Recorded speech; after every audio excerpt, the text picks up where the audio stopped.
This is breaking news from the Las Vegas Review-Journal, sponsored by Michael Gaughan's South Point Hotel, Casino, and Spa.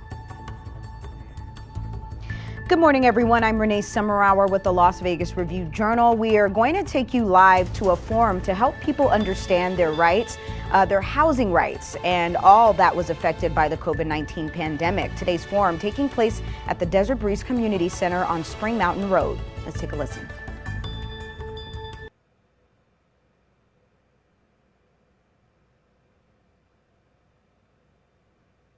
What we've done at the federal, state, and county level. And I want to start by talking about the most recent action we've taken in Washington, which was the passage of the American Rescue Plan.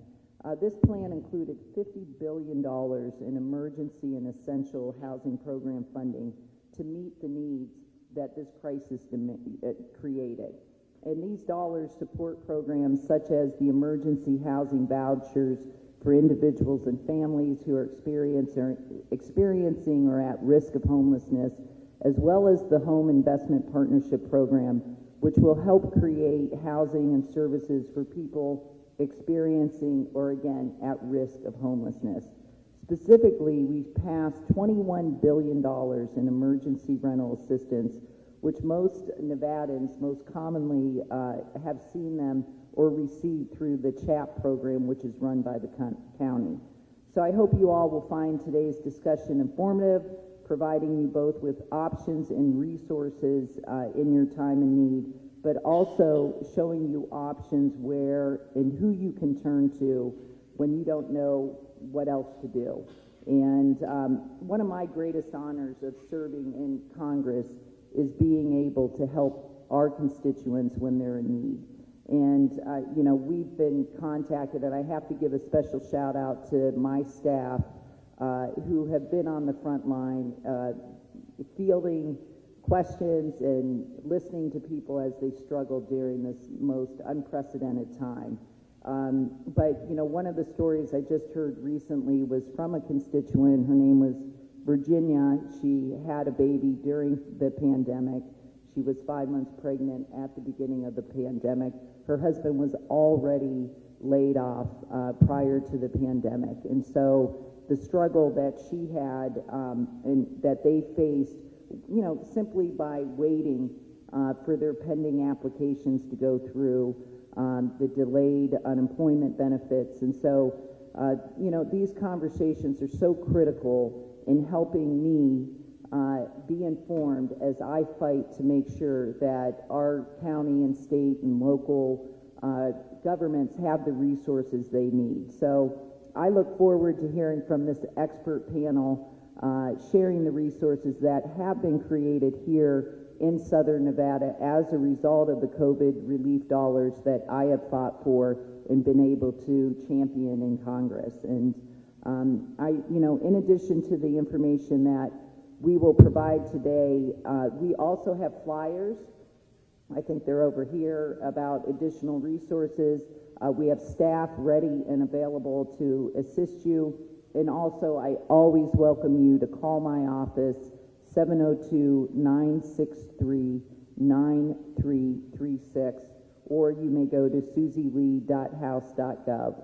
And we are more than ready and willing and able to help you, or if we're not able to personally help you, we will direct you where you may be able to find that assistance. So with that, I'm going to turn it back to Gabby, who has been one of my incredible staff members helping so many Nevadans as we deal with this incredible crisis that we face because of the pandemic. Thank you for that, Congresswoman. And now I will kick it over to another person I am so honored to be represented by at the county level, the county commissioner from District F, Justin Jones. Thank you, Gabby, and thank you, Congresswoman, for your comments. The day before Thanksgiving last year, I got a frantic call from some folks in the community who learned that there were several families that were going to get kicked out of an apartment complex. They were going to be evicted on the eve of Thanksgiving. And working with my staff, my amazing staff, I got in touch with our social services team, got in touch with Barbara Buckley over at Legal Aid, and contacted the governor's office, and working collectively, we're able to help those families. And it wouldn't have happened but for the CARES Act funding that our representatives like Congresswoman Lee and the entire team were able to secure for us. Fast forward to yesterday afternoon when I got a frantic text from a friend who was representing some folks who were facing eviction 2 days from now. And as a result of the partnership from all of the people, we are able to provide the services and keep those families in their homes. We couldn't do that, again, without the tremendous cooperation from our federal delegation and from those here. And we are looking forward to the opportunities that we have, thanks to CARES Act dollars and now from ARP dollars. Not only address our current eviction crisis, but also to change the face of this crisis going forward. Working with our partners at the city over the last several months, we are having excellent discussions about affordable housing, transitional housing, and how do we best utilize these dollars that we're able to have as a result of the efforts in Washington to make sure that we don't face this type of crisis again. And that means building more affordable housing. That means more opportunities for folks to get out of the poverty situation they're in, get back to work. I will defer to my brighter colleague, Tim Birch, to give you the current data when it comes to our CHAP program. But I have to praise Tim and his entire team for working tirelessly for 15 plus months now, essentially converting the entire department to focus on rental assistance to make sure that we're able to keep people in their home. And just grateful for the collaboration from all levels of government to address this immediate need that we have. Thank you so much, Commissioner, and I have to second just the praise on Tim and his team. I can't tell you how many times I think offices like ours over the last 15 months have reached out and been like, we heard this story, it is heartbreaking, I don't even know what we do, and they have responded oftentimes within hours and have known exactly what to do. And so I will turn it over to you, Tim, to share a little bit more about the remarkable work your team's doing and what that CHAP program looks like and how people go about accessing it during this time of need. Well, I'd be remiss if I didn't start off by thanking the people that are, behind me getting whatever kudos are happening up here. I have a dynamic team that not just exists within Clark County, but as Commissioner Jones discussed, all the local jurisdictions. When we first stood up our pandemic response, thanks to the federal delegation and Congresswoman Lee and the money we were able to get through the original CARES Act, we were able to do some really immediate things, stand up emergency acute care for the homeless who were experiencing a COVID crisis and keep that spread rate down to single digits. And then we moved on to what became the impending eviction crisis that we're here today to talk about. And through it all, the city of Las Vegas, North Las Vegas, Henderson, the state of Nevada have come together to continually pool resources and to try to find better ways to address this so that families don't have to go to 10 different nonprofits in 5 different jurisdictions. They can come to one single place and apply for help. So if there's no other walkaway, today it is chap.clarkcountynv.gov. That is the single website address that you need to go to. You can do it from any internet-connected device. The libraries are reopening, so if you don't have a device in your home, you can go there and get access to it. And there's multiple nonprofits and community centers throughout the community that have computer labs. Please go and apply for assistance. I'll also use this opportunity to say, take your time while doing your application. I know folks are panicked because they're receiving eviction notices, but we have great partners with Legal Aid, and Jim Birch will talk more about that. But what we're seeing right now is folks are panic applying. They're spamming with multiple applications. That does not get you further ahead in the queue. It just creates extra churn.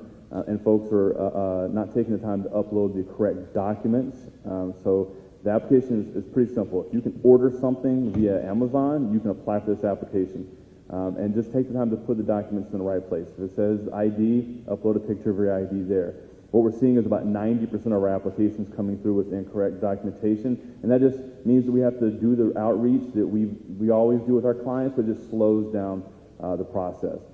Our team has been able to put $110 million of rental and utility assistance into the hands of clients, tenants, and landlords in this community since we stood this program up. But it is a drop in the bucket and the need, and we know that we've got 10,000 people today that have applied and are waiting to hear from a caseworker. So we know we have a long road ahead of us.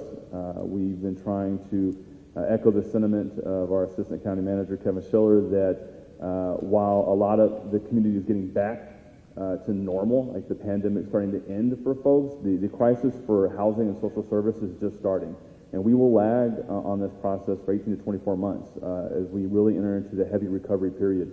And I cannot say how thankful we are for those emergency housing vouchers that Congresswoman Lee spoke about, because during this process, we don't want to forget about the 5,000 people in our community that are already homeless. And those emergency housing vouchers are going to enable us to get people out of that housing queue and off the streets and into the places they need to be. So it's a total partnership, and it impacts every facet of our community. And so I'll just encourage you, if you're watching, you're listening, and you need help, chat.clarkcountynv.gov. Go apply. The help desk phone numbers are there. There's a YouTube video that walks you through how to apply. Everything you need is there. And we're, I would say, operators are standing by to help you because we're as anxious as you are to keep you stably housed. Thank you so much, Tim, and thank you again to your team.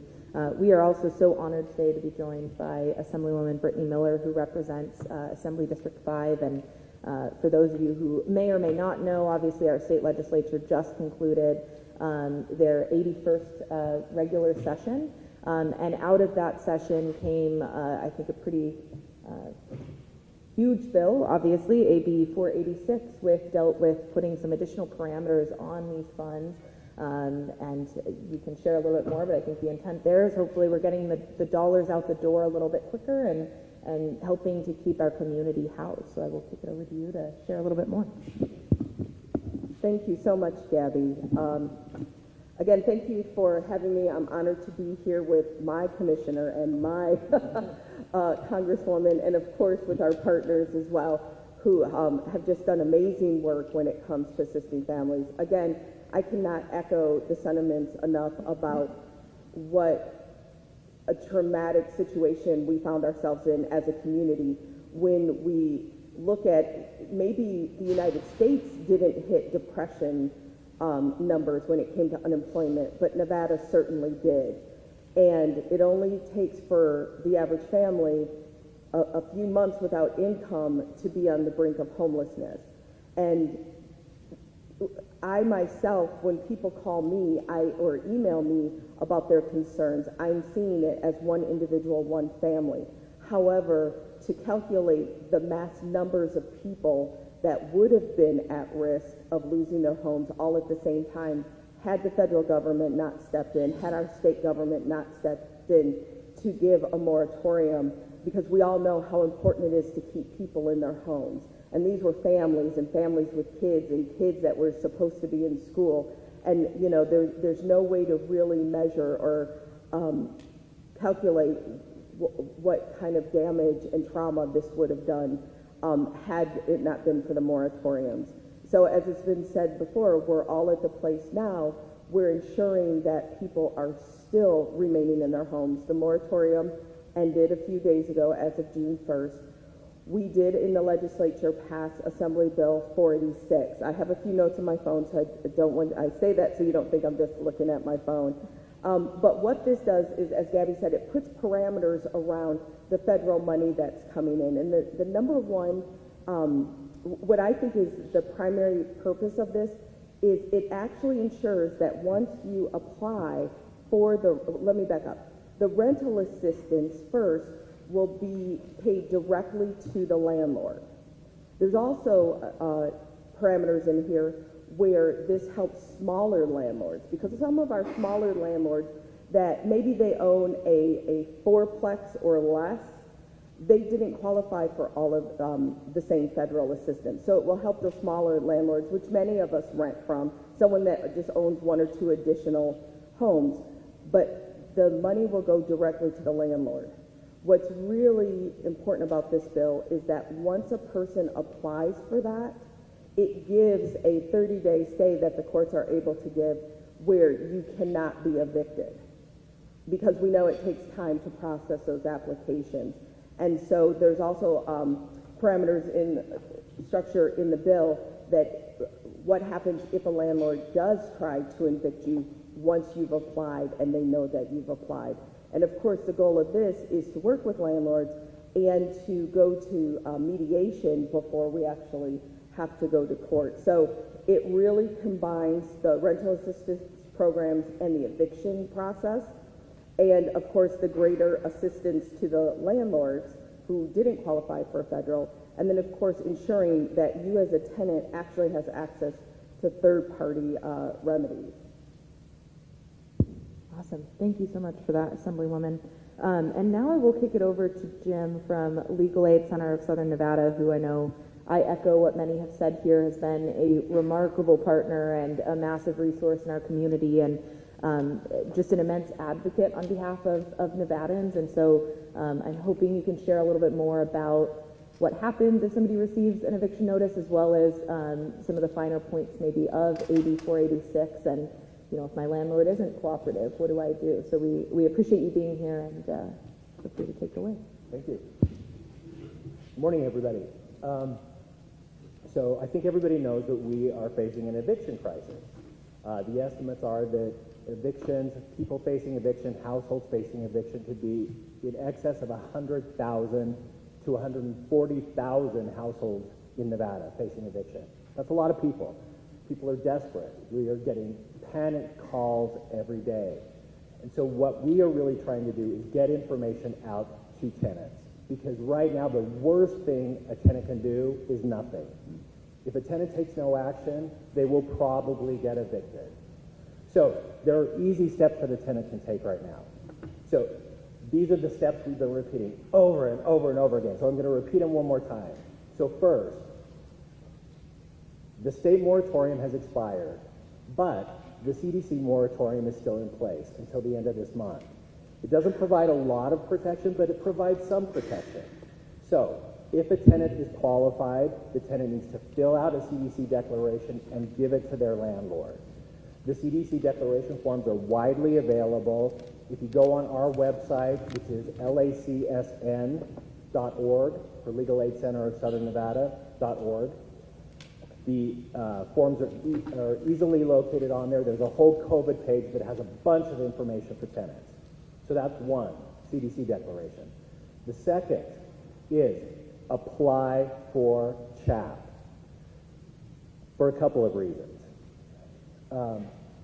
One, there is a big pot of money out there to help tenants stay in their home and to get money into the hands of landlords. So it's critical that tenants go on the CHAP portal, as Tim described, and put in that application.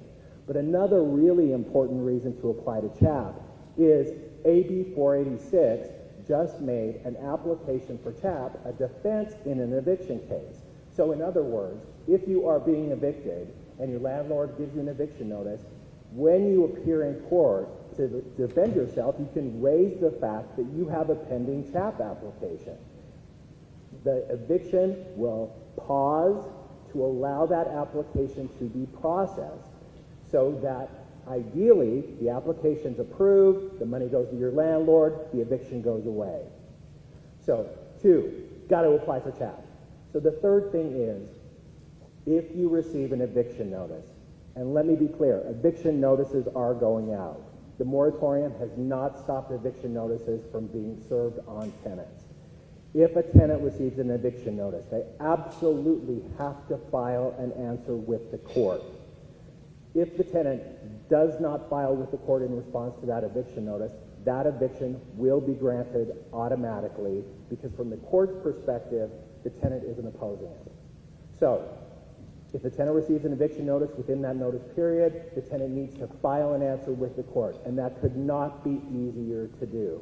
There is now a new online program where a tenant can actually fill out the answer and file it with the court from their own home. It's like a turbo tax for evictions. It will walk the tenant through a series of questions. At the end, it will populate the forms, and if the tenant lives in Las Vegas, they can press a button and file it with the court.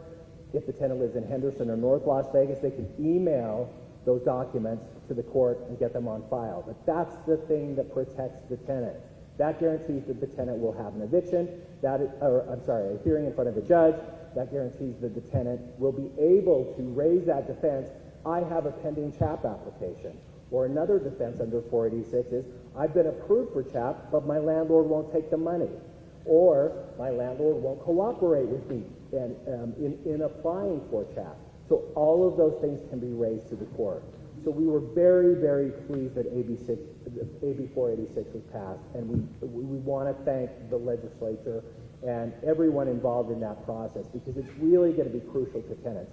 It really does marry the rental assistance program with the eviction process to try to make sure they're moving along at the same pace, so that that money gets to the landlord and evictions don't go forward in the meantime. So again, I would just really encourage tenants to take action. The last thing I will mention is mediation. Tenants will, multiple times during the eviction process, have the opportunity to elect mediation. Tenants should absolutely elect mediation. There is no downside to mediation. It allows the tenant to sit down with the landlord and a trained mediator who will be able to assist the tenants and the landlords in ideally reaching some resolution to the pending eviction. It also is a mechanism to link to that CHAP money and that rental assistance money. So it's another avenue to link those funds. So everyone on this panel, everyone from the governor's office, from the state legislature has worked really hard to make this process work. So my hope is that tenants will get this information and will take action when they need to. Thank you so much, Jim. And for those of you in the room today, there is a table over here that does have many of those resources that Jim was touching on. I know there's a flow chart about the eviction process, among other things, as well as an upcoming event that Legal Aid is doing to speak with tenants who are having issues and have questions. So I invite you on your way out today to grab that. If you're joining us online, we will make sure that we upload those to the event portal, or you can reach out to any number of our offices and we will gladly help you. We are going to begin taking questions. I'm going to go ahead and ask one that we have frequently received through our office. In the meantime, if you have a question, you've been simmering on it after listening to all of these panelists, Brandon over here is going to create kind of a queue. We do not have a mic, so we're going to ask you to speak loud, and then I will repeat it back for everybody online, and then we will have whoever feels best suited on the panel to ask. We would just ask, given the number of you here today, that you kind of keep your question under maybe 2 minutes for us so that we can adequately answer it, and that you don't kind of rifle off a ton of follow-ups if possible, just so we can get to as many of you as possible. And then we can wrap up with contact information where to follow up after if we aren't able to get to your stuff. So if you have a question, start to make your way over to Brandon. My first question, one I know that the Congresswoman's office has received frequently, is, I received approval of my application through CHAP, but I haven't seen disbursement of funds. How long does that typically take? If that time is passed, what do I do? How do, my landlord's threatening eviction, what do I do from here? Sure. So I'll take that one. Again, Tim Birch, Human Services Administrator for Clark County. Hopefully you won't see the exact scenario where you've gotten a notice that you've been approved for CHAP and the dollars haven't been dispersed. I mentioned earlier that all of the jurisdictions pooled their dollars. That took a little while through the bureaucratic process to actually get those dollars in a bank account where we could issue those checks out. So we did have about 900 cases that had been approved. They were waiting for deposits simply just to fund our account so we could cut those checks out. Those have all been dispersed. So hopefully that scenario won't represent itself anytime soon. With the combined awards from the federal legislation and through our Board of County Commissioners, we have still over $140 million in that queue to be able to sign out. So again, hopefully you won't see that scenario anytime soon. Wonderful. Thank you, Tim. It sounds like we do have one question from Brandon. So here's a question for Rich for the panel. Say that you're need rental assistance, like in my case. Last July when Help Southern Nevada kicked me out, they blackballed me from every other program. So every email I sent got denied. What do you do then? Okay, I guess once again, I'll come back to me.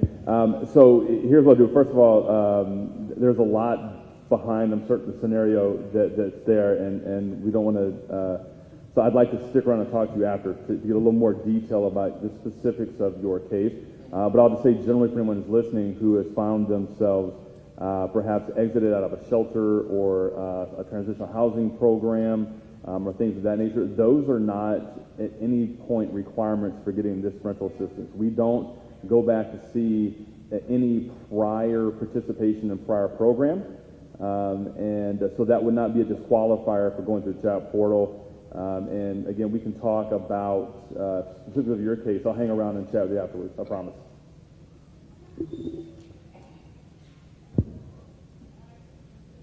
We have one more question from Brandon. Just 1 second.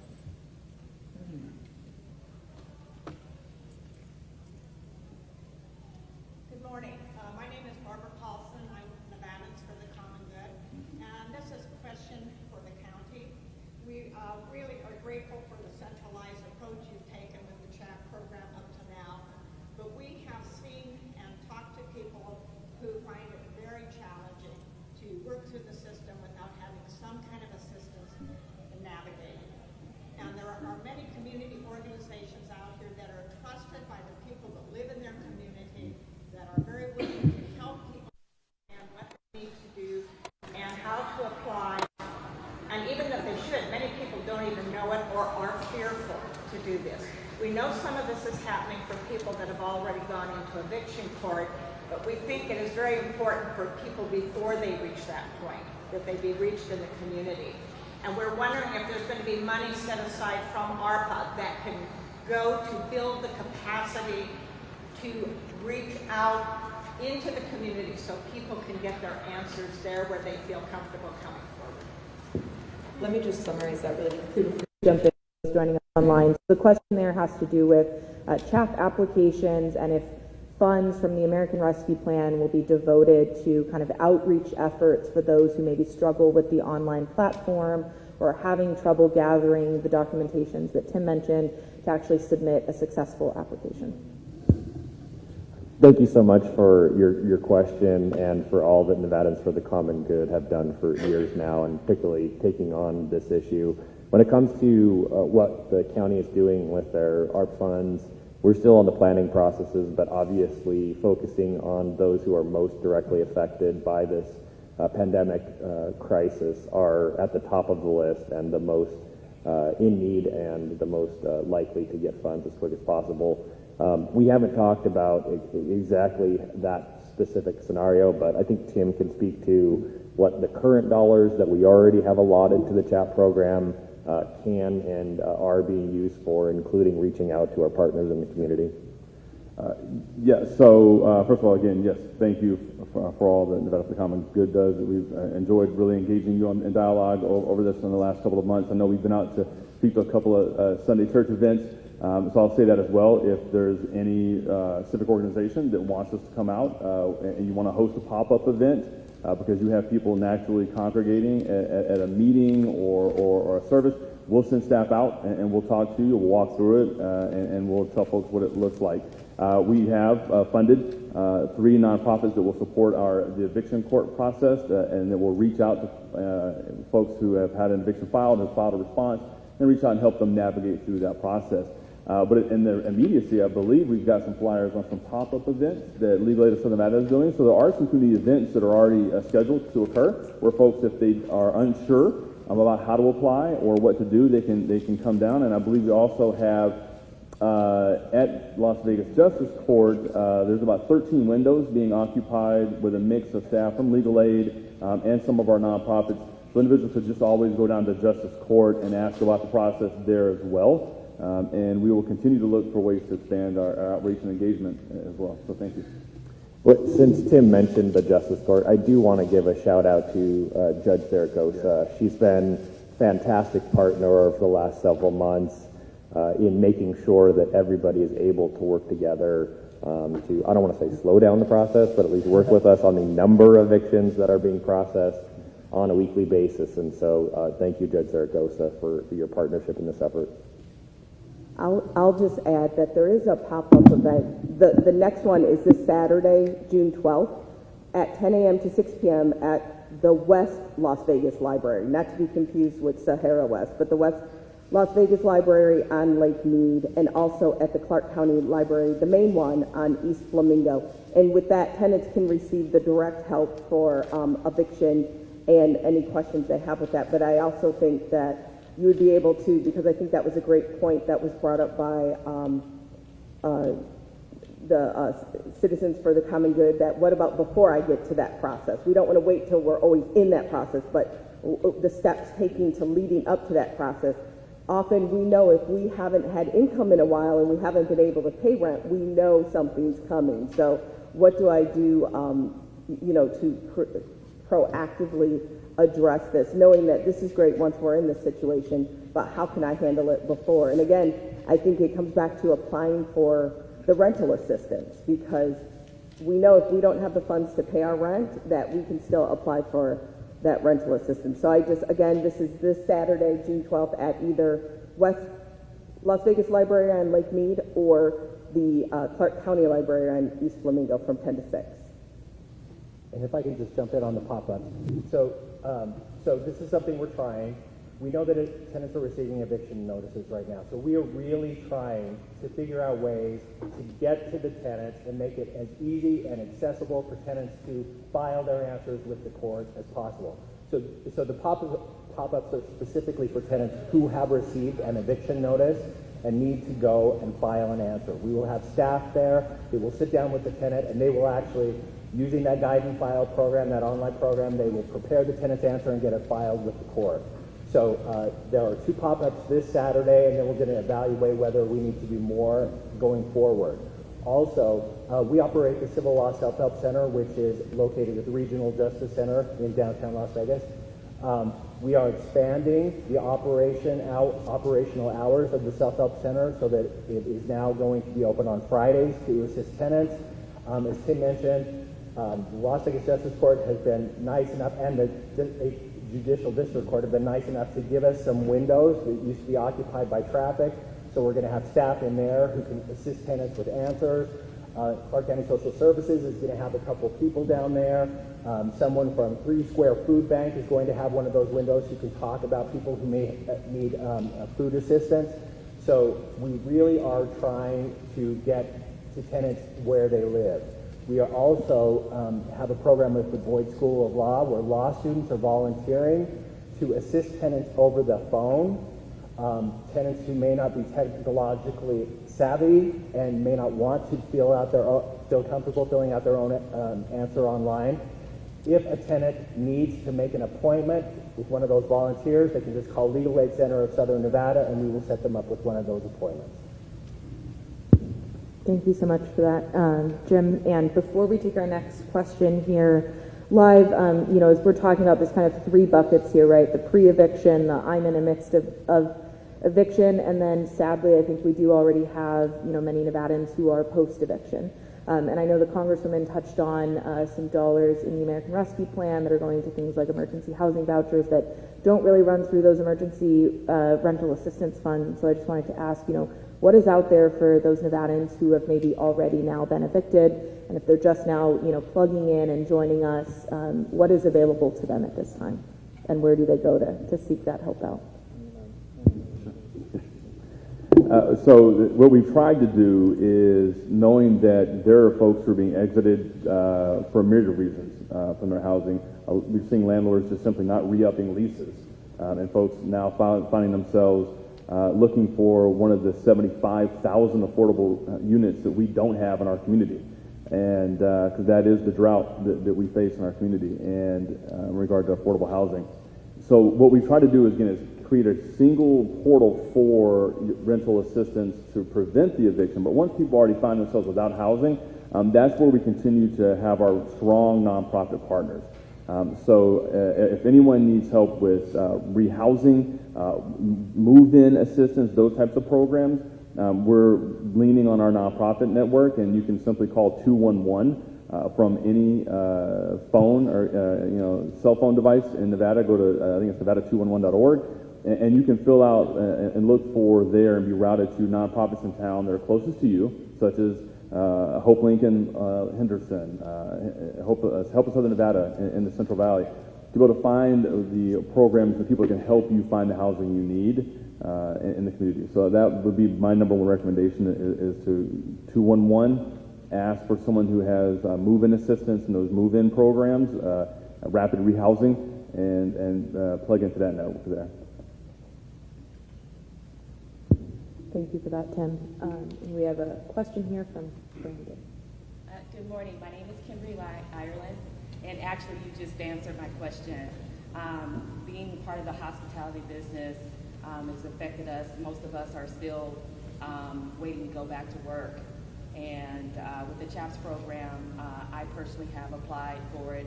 I've been denied, I've appealed, I've been denied again. So I'm at the point now where I'm grateful that my landlord has been cooperating, but at the same time, she's just, she would like to have her property back.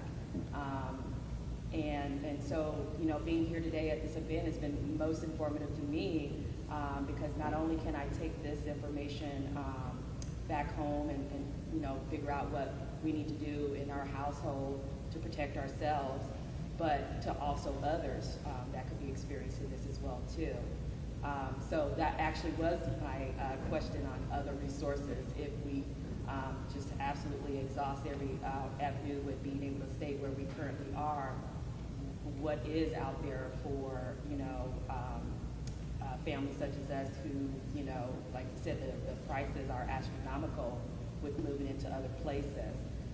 So that was my question in regards to other resales with possibly having to receive assistance for like moving costs, because we've looked and it's pretty, they want thousands of dollars, just to basically move into a one-bedroom apartment out in Spring Valley. So thank you. I really appreciate being here today. This has been most helpful and resourceful event. Thank you. Thank you so much. It looks like we have another question. Second question for you guys. As far as the veteran program, as far as veterans itself, a lot of the time when we go to like say Help of Southern Nevada or the different places, they just bounce us back to the VA, even though they ran out of vouchers. The programs don't want to deal with us. They'd rather just send us back to the VA, and then the VA ain't got help. So they send us back to the other places, and they play ping pong with us. That's why a lot of us are on the streets. What do you do? Well, that's where my office can step in. So please, we have a Veterans Affairs coordinator in my office that can help you navigate that. So contact Andrew Holbert. You can contact me afterwards, and my phone number is 963-9336. I know, I actually shot you an email last July about the whole situation that was going on. Never got it. Well, call my office, or we'll talk afterwards. And But I do work with Steve with Veterans of Politics, so we've been working on like actually a program to try to bring to you guys to help more with the vets in general, because there's a lot of them on the street, and a lot of them don't know how to go up to you guys to ask for help. We're used to being the helpers. We don't ask for help. yeah. So that's the main issue, is fighting an ego. Well, our veteran service organizations are so incredibly important in helping in our outreach. So thank you, first of all, for your service. Thank you for your work with veterans in politics. And we're happy to work with you. And my office is happy to do any outreach to any organization that you have. I must say, within the politicians that I've spoken to in Nevada, you're probably one of the best. Oh, well, thank you. I I appreciate don't say it. that often. Most I usually clown on. Thank you. We all do.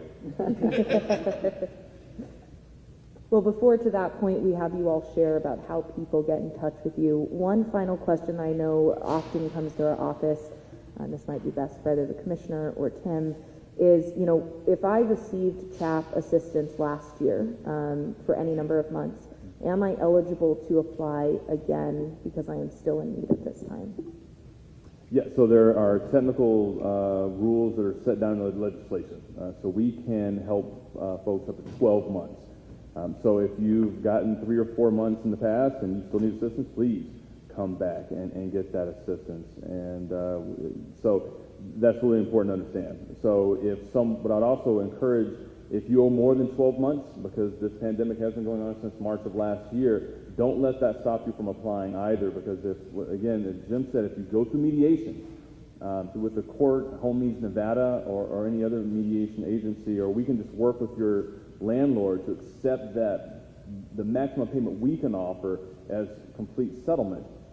We have found landlords who are willing to do that. They love their tenants. They like the long-term relationship they've had, and we've been able to broker some deals like that. So I would say apply and let us work the process for you and figure out if you're eligible. Don't guess out of your own eligibility. So that would be my answer on that. Thank you for that, Jim. Well, we're down to the last 10 minutes, so I think what might be best before some of you may want to come grab some of us and follow up further is for us to go down the line, and if you don't mind sharing some final remarks, each of you, as well as how do we get in contact with you to receive some assistance after this? Thank you for that, Gabby. The final remark that I would make is that when Assembly Bill 486 was presented during the hearing, it was made very clear from the presenters, including our state treasurer, that we want to make sure that every dollar that's available to the state to be used to help people stay in their homes is used to help people stay in their homes. So please make sure that you or anyone else that you know that with the information that was shared today, that you're disseminating that out, because the last thing we want is for there to be dollars left and evictions happening. So we want to make sure that every dollar is used to support people and families here. With that, again, my name is Brittany Miller. I represent Assembly District 5, and you can reach me by calling 702-518-0599. I don't have an office, but if you call me or email me, you can also email me at Brittany@Miller4thepeople.com, and I also have business cards that I'll give you. But if you call or email me, we can set up an appointment and set up whatever else needs to be responded to. So thank you. I just wanted to reemphasize that we all are rowing in the same direction right now, and that hasn't always been the case in past years. But I think COVID-19, I guess silver lining has been that we have all figured out that everything works better if we just work together. And so I'm just grateful again for all levels of government, our nonprofit partners, legal aid, everyone just helping make sure that we address this crisis in the best way possible, and look forward to, over the next year or two, getting back to where we were pre-COVID. In terms of getting in touch with my office, you can email my office at ccdistf@clarkcountynv.gov, or call the office at 702-455-3500, or if you want to call my cell is 702-265-5878. So Tim Birch again, Human Services Administrator for Clark County. So if you want to get a hold of me, email is tib@clarkcountynv.gov, and the phone number for my administrative receptionist is 702-455-5722. Because I do oversee 2 different departments, she'll help track me down and get me plugged in, and we'll get you plugged into the right person to help you out. If a tenant needs to contact Legal Aid Center of Southern Nevada, they can call our main line, which is 702-386-1070. If they press option 1, that is an eviction prevention hotline that we have set up. It is being staffed by our advocates, so the tenant will actually reach a person, and the advocate will be able to answer pretty much any question they have on the eviction process, or the court process, or what the tenant might need to do. I also want to give a plug for our website, which is www.lacsn.org. We have a COVID page with a toolkit on there and links to pretty much everything we could think of. So please feel free to visit that. Also, another plug. As I said, we operate the Civil Law Self-Help Center at the Regional Justice Center. That website is www.civillawselfhelpcenter.org, and it has everything a tenant could possibly need to represent themselves in court. Well, again, I want to thank the panel today. Incredibly informative, but more importantly, thank you all for everything you've done during the past 15 months in helping get resources to so many of our neighbors and friends and families that have been suffering as a result of this pandemic. I think back to February, March of 2020 and just how panicked we were. I remember being on the floor of the House and pleading with our leadership on just how devastated the economy in Nevada was going to be as a result of this pandemic. And I must say, I'm proud of the work that we've been able to accomplish, because from the very beginning, everything we did in Washington was about families first, and understanding that the backbone of our country are the men and women who work day in and day out to support our economy. And there is no one, no community that was more affected by a shutdown than ours. And I do want to mention that while we're here today talking about housing assistance, that there was so much more included in the American Rescue Plan and the CARES package. And so if you are out of work, if you're struggling with your bills, remember there is money for utility assistance, there's money for food assistance. The COBRA 100% subsidy to support many people who need their COBRA for their health insurance. We capped the amount that you can pay for your ACA Silver plan to 8% of your income. Again, those are additional resources that are available, not to mention the unemployment insurance and the PUA that for so many people has been a lifeline. But the bottom line is this. It's been an incredibly disruptive journey for all of us. We are coming out of the pandemic because of the robust vaccination program, which again was part of the American Rescue Plan. But as we come out of out of this recession, which in Nevada, as was mentioned, was at one level a depression because so many people were out of work, it will be a bumpy road. And so we know that there are many people that are going to continue to need assistance for quite a while. And I think you can see from this panel here today that we are all committed to making sure that we make it as accessible and seamless and available to as many people as possible. And certainly the resources have been delivered to our state. I remember thinking back over 15 months ago just what would happen to our state economy, our state budget, as a result of seeing the lost revenues from gaming alone, and knowing that we fought for state and local funding. And so we have come out, again, we're not out of the woods, we're getting close, but we will continue to work to make sure that we get the assistance to so many of our friends and neighbors who need it. And so just again, thank you to all the panelists for all of your tireless work on the ground. And I want to thank everyone for being here, and obviously our partners in the nonprofit community who have been on the front line helping so many Nevadans. So thank you all for tuning in. Thank you for being here. And with that, are we wrapped up? We're wrapped up. Thank all right, you all have so a great much. day.